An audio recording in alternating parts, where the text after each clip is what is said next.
We have taken salvation and not understand that salvation just isn't saying. Without salvation, we cannot have anything else. Without salvation, there is no bridge to heaven.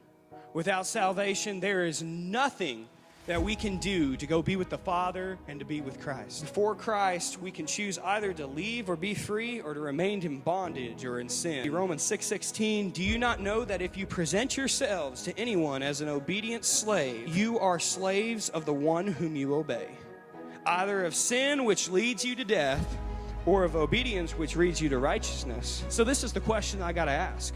Who do you serve?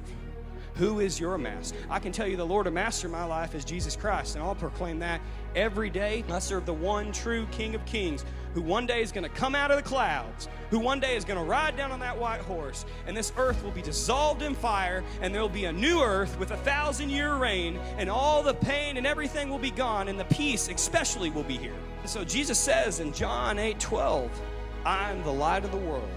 Whoever follows me will not walk in darkness, but will have the light of life. With life, we are the light, we are the example. And yet, we have gotten way too comfortable. We're not only letting the enemies in the church, we're letting entertainment, we're letting social clubs lies, we're letting people dictate what is God's house. And it's just a building, amen? It's just a building. That temple resides in every single one of you. We have taken salvation and not understand that salvation just isn't saying, Jesus, my Lord. That's one part of salvation. That's the acceptance of salvation. Jesus says, carry your cross. And when you carry your cross, that means you are obedient to God. You are temples of God. Do you follow the one who is the light of the world? Walk in the Spirit instead of the flesh. And for salvation, there was a thief on the cross. He was not a believer. And he looked at Jesus towards the end and said, remember me when you enter your kingdom, Lord. And Jesus spoke back to him and said, you will be the first to walk with me to walk in paradise. And that is salvation.